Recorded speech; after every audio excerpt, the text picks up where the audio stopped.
based on. Wow, lots there. Shannon, any truth to what he's saying? No, I ain't got no problem with you. Look, Ty Lue say, I don't care what y'all say. That's what he should. We're going to block the noise out. We're going to do what's in the best interest. But there's 5 days off between when they was going to play the regular season and the playoff game. So 5 days.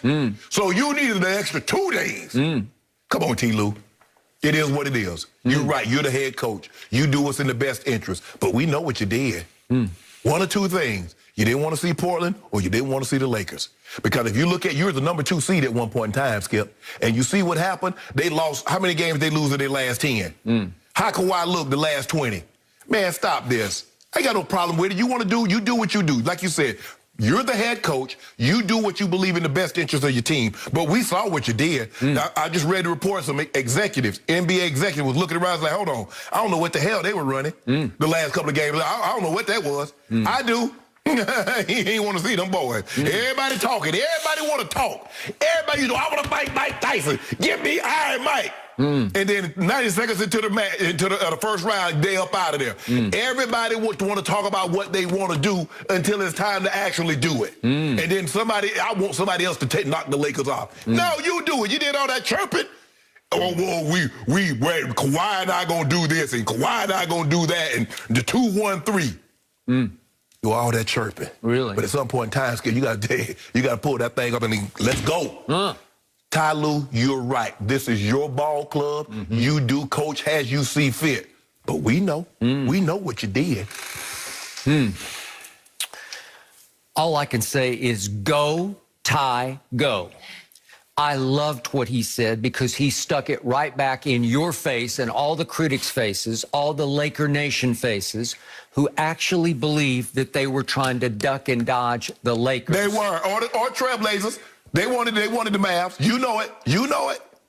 They wanted the Lakers in the first round. They are so vulnerable right now because La Ankle is still limpy-gimpy. You know it, and I know it. But you just said he was 100%. No, well, he was a full participant, so he's, in my book, he's 100%. I don't want to hear anything about it, but if you're going to get them, they have had very few reps together, he and Big Penguin. So now is the time. Obviously, the deeper they get into the playoffs, if in fact they survive to go deep into the playoffs, I'm not sure they're going to get by Phoenix, but we'll see how that works. The point is they get an easy draw tonight against Steph, and then the playoffs start. But again, if they go deep in the playoffs and get to the conference finals and face the Clippers in the conference finals, then they're going to be tougher because they're going to be better. They're going to have more reps together. They're probably going to get a little healthier and a little more cohesive at that point. And so obviously you're not trying to duck and dodge the Lakers. And you know what you trying to do then?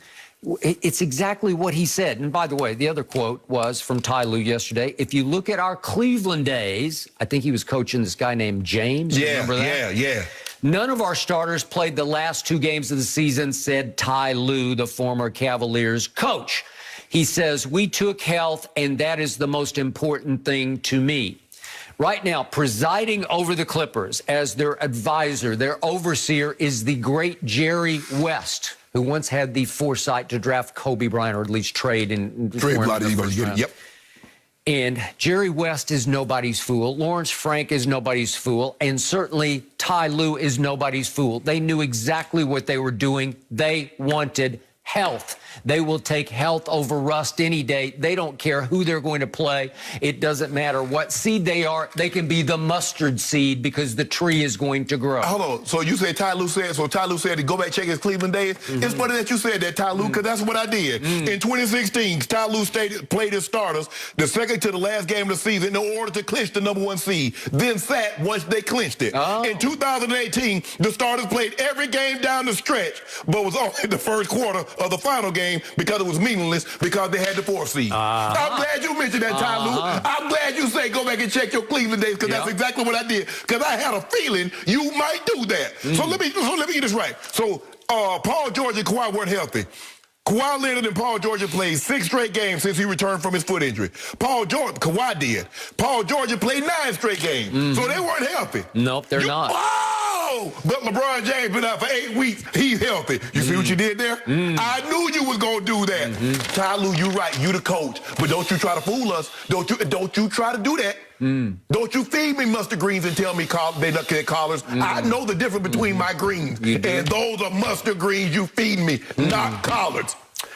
I'm going to quote the great William Shakespeare by saying, you doth protest too much, because all this protestation from you, all this cynicism, all this skepticism means that you are afraid of the Clippers. That's what it means. No, Skip.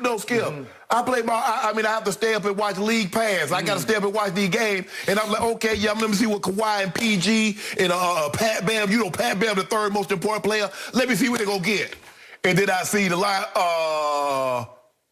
DNP, coach's decision. Yep. What? I'm like, hold on, wait a minute. I got to stay up. I paid for this. The NBA should have to reimburse me some of my money because I did not pay to see no Terrence Mann and some guys I never heard of when you got two healthy guys. Because, Skip, you know what this is all about. You remember that movie? I know what you did last summer. I know what you did last summer. You know what they did too. Nothing. They laid an egg. And that's what's hanging over. And they want to get that nasty taste out of their mouth. And they want to start with an easy one. They wanted to start with the Mavericks. They wasn't trying to see Portland and Dame and CJ. And they definitely didn't want to see them big guns out in L.A. You know that. I know that. And I don't care what Ty Lue say. And I like Ty Lue. Ty Lue, good people. Yeah. But you know what he did. Everybody knows what they did. Who was the coach last summer in the bubble? Was it Ty Lue? Help me out. He was on the bench. No. He was on the bench. He wasn't the head coach. He was on the bench. Was he the head coach? He was on the bench. No, sorry. I'm happy for Doc Rivers. He's in the right place at the right time. Right. And they're going to be the two guys, I'm glad you said that, because them two guys right there, they quit on Doc. They quit on Doc and got him up out of there. Okay. They didn't speak on Doc's behalf. Who was the unsung MVP of the Los Angeles Lakers in the bubble? It was playoff Rondo. You would not have won without playoff Rondo, and he chose to be a Clipper. They finagled it beautifully, where he got his money and went to Atlanta for half a year, and he knew exactly what was coming. They would trade Sweet Lou, Lemon Pepper Lou, straight up to get Rondo right back to the Clippers where he belongs. That's okay. I now have a quarterback. I now have a leader who will get in their faces and say, no, not tonight. But your wide receivers aren't too good. Yeah. You can have the best quarterback in the nation. Hey, Tom Brady had quarterbacks in New England. Had receivers this last year in New England. How they look? He went down to Tampa and got a Super Bowl with better receivers. I've got the deepest team in the NBA. I got a three-headed monster in the post. I've got Big Zoo. I've got Serge back and strong. And I got DeMarcus Cousins looking like Boogie again. What happened? You're in big trouble. No, I'm not in trouble. I ain't worried about nothing. Trouble. You keep on talking about, oh, I got the deepest bench. Nobody cares about how deep the ocean is, Skip, if you ain't got no beautiful fish or no coral in it. Yeah. Y'all got nothing. When you see, keep that energy. Nothing. Keep that energy. Who led the league in three-point shooting? Help me out. It was a record-setting year for three-point shooting, but who led the league? It wasn't you guys, because you guys were abysmal. I think you ranked 28th in the league. Hold on, I just want to make sure I'm hearing you correctly. Clippers led the league in three-point shooting. Led the league in three-point shooting. Led the league in free throw shooting. Thank you. And you only finished fourth? What kind of overtime is this? We are completely whole and completely healthy, and rust be damned. Don't care about rust, care about health. That's good. So in other words, you telling me you led the league in passing, touchdowns, and completion percentage, but you had the 17th best offense in football. Something not computing. Now, I ain't got no good computer in my head, but something ain't computing right now, Skip.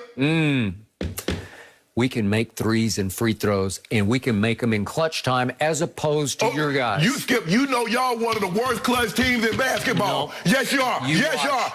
Watch what happens with Rondo. I need to watch. I watched the regular season, and the numbers say you're one of the worst clutch teams in basketball. Even though you make great, you have a high percentage from three. You shoot great from the free throw line. But when the rubber needs to meet the road, we put that pressure on you. And that's what we do. We apply pressure. We don't, some things say gently apply pressure. That is what we do. We come up with that anaconda trope. Who coached LeBron James to his most unlikely championship? It was Ty Lue. What, Skip?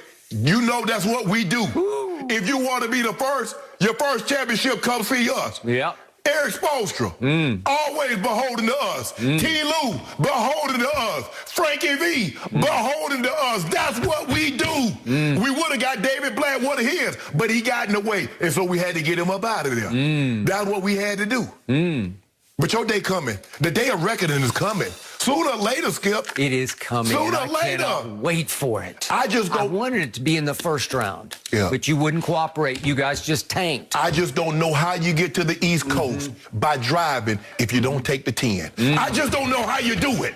So if you want to go to the NBA Finals, I just don't know how you do it without coming to see upstairs. You got to come upstairs, Skip, because ain't no doors. Ain't no doors in the basement. You got to come upstairs. Knock nicely. Yep. And then we're going to throw your butt out. We've been upstairs all year. No, you haven't. No, you haven't. You're scared. Yeah. You're scared. Because we came back and found out somebody might have been in our kitchen. And like, hold on, who been in the kitchen? And y'all talk, it wasn't us. I don't know what happened. We stay in our place. You're exactly where you should. Stay in your place. But your day coming. You doing all this chirping. Everybody doing all the chirping. Don't think we didn't hear PG. Oh, they slander my name. I'm on their necks. I'm on their necks. And then we'll throw up them goofballs. Side of the backboard. His day coming too. And look at Kawhi. What Kawhi did in the last 20 games, Skip? How many 20-point games he had? I think 2? 2? For Kawhi? Saving it for when it saving counts. they don't say nothing. What you saving the date for? So, this ain't no wedding. So you're this saying ain't no big agreement? You're like Goldilocks. Somebody's been sleeping in my bed. Is that right? No, we got nothing. But your day coming. Guess who's been sleeping in your bed? Bears. I guarantee Bears. I know they're going to eat you. I know one thing for sure, two things for certain. You, those guys, and y'all gonna have a day here before long. How long? Not long, son. Not long. You know what? You sound scared to me. I love it. I wish I might be. Over there. I keep telling you. Yep. As long as I got that 6'9" guy from Akron, I fear nothing. I fear nothing. I go anywhere, anytime.